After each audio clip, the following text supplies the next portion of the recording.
Hello, আসসালামু আলাইকুম। কেমন আছেন সবাই? আলহামদুলিল্লাহ আমি অনেক ভালো আছি। তো বন্ধুরা, আজকে সকাল সকাল রান্না করব ভর্তা ভাত। তো ভর্তা ভাত কিন্তু সকাল সকাল খেতে কিন্তু খুবই মজা। আর যারা ভর্তা বানাতে একদম আলসামি করেন, বানাতে একদম ভালো লাগে না, তো আজকে সহজভাবে আপনাদেরকে ভর্তা বানিয়ে দেখিয়ে দিব। তো এখানে বেগুনগুলো আমি সুন্দর করে দাও দিয়ে কেটে, মানে একটু ভিতরে দেখতেছি যে পোকা আছে নাকি, সবগুলা বেগুন এভাবে আমি একদম কেটে সুন্দর করে ফাল্টি করে তারপরে ভর্তা দেবো, জানি কোনো পোকা টোকা না থাকে। যদি পোকা থাকে, যেহেতু ভাতের মধ্যে ভর্তা দেবো, তাহলে কিন্তু খেতে ঘিন্না ঘিন্না লাগবে। তো এই কারণে সব ভর্তা আমি এভাবে বেগুনগুলা ফেটে সুন্দর করে দেবো। আর দেশি ছোট ছোট আলু নিয়েছি, এই আলু কিন্তু ভর্তা বানালে একদম আঠা আঠা ভর্তা, গরম ভাত দিয়ে খেতে কিন্তু খুবই ভালো লাগে। তো সবকিছু ধুয়ে পরিষ্কার করে নিয়েছি। এদিক দিয়ে আমি এই যে ভাতও বসিয়ে দিয়েছি, এখন ভাতের মধ্যে দিয়ে দিব আলু। তো আলুগুলা ভাতের মধ্যে সিদ্ধ দেব। তো যারা একদম ভর্তা বানাতে একদম স্মার্ট না, মানে পারদর্শী না, তারা কিন্তু চাইলে এভাবে ভাতের মধ্যে ভর্তা দিয়ে খেতে পারেন। তো এভাবে ভর্তা করলে কিন্তু আমাদের ভালো লাগে, আমরা গ্রামের মানুষ এভাবে ভর্তা বানিয়ে খাই। তো এই যে ভাতের মধ্যে আলুগুলা দিয়ে দিলাম। তো এখন এই যে ভাত আমার এদিক দিয়ে বলক উঠে গেছে। তো এই যে এভাবে যখন ভাত পেতে যাবে, যখন একদম ভাত হয়ে যাবে, তখন এর মধ্যে দিয়ে দিব বেগুন। তো বেগুনগুলা সবগুলো আমি উপরে দিয়ে দিলাম। তো এখন ঢাকনা, মানে ওই ঢাকনা দিয়ে ঢেকে দেব। দিলে কিছুক্ষণের মধ্যে কিন্তু ভর্তা হয়ে যাবে। আর গরম গরম ভর্তা ভাত খেতে কিন্তু খুবই ভালো লাগে, সাথে যদি থাকে ডিম ভাজি।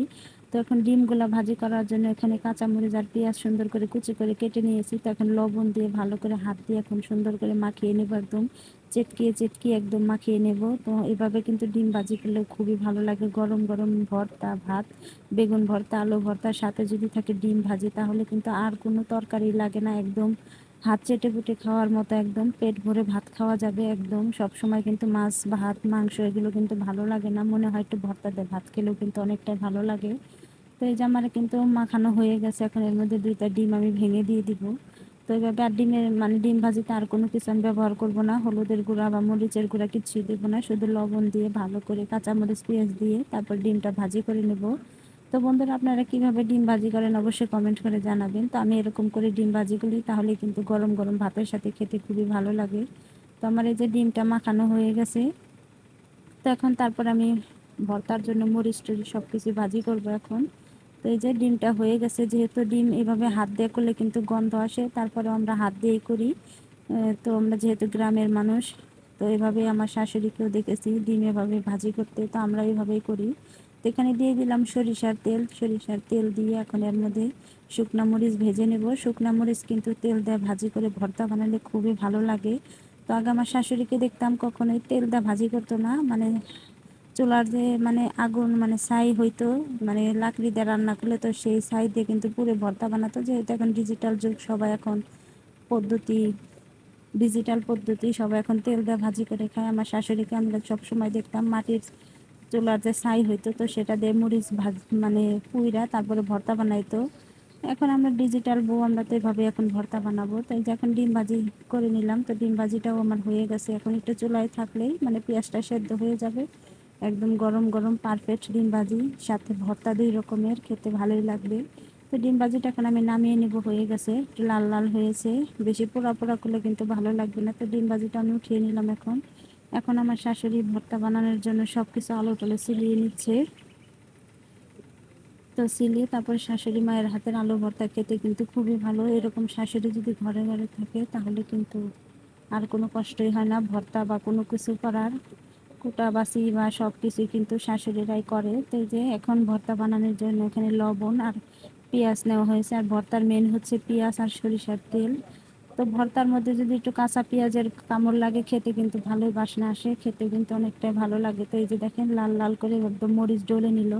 তো এখন ডলে তারপরে বেগুনের জন্য, আলুর জন্য, ভর্তা বানানোর জন্য দুইটা ভাগ করে নিল মরিচ ডলে।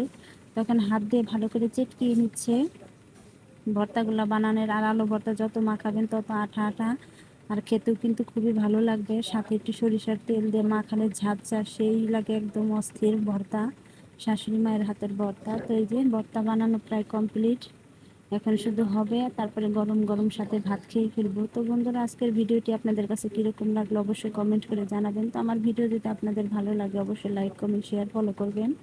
আর কার কার এরকম সকাল সকালে গরম গরম ভাত খেতে ভালো লাগে ভর্তা দিয়ে, অবশ্যই কমেন্ট করে জানাবেন। গরম গরম ভর্তা ভাত কিন্তু খেতে খুবই মজা।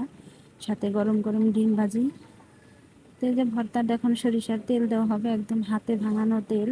তো এই তেলের কিন্তু ভর্তা খেতে আরও মজা, একদম সরিষার তেলের গন্ধ মোমো করে চারপাশে। তো ভর্তা একদম সুন্দর করে মাখিয়ে নিল। তো এখন বেগুনগুলা সুন্দর করে মাখিয়ে নিতেছে চেটকি, এখানে সরিষার তেল দেওয়া হবে। তো একদম গরম গরম ভাতের সাথে গরম গরম ভর্তা খেতে কীরকম হবে বন্ধুরা, আপনারাই বলেন তো? খুবই ভালো হবে না? আজকে মাছ মাংস ফেল করে ফেলবে ভর্তা ভাত। সব সময় তো আমরা মাছ মাংসই খাই বেশি। তো ভর্তা ভাত সবাই কিন্তু প্যারা লাগে, মানে ভর্তাটা বানাতে অনেকটাই আলসি।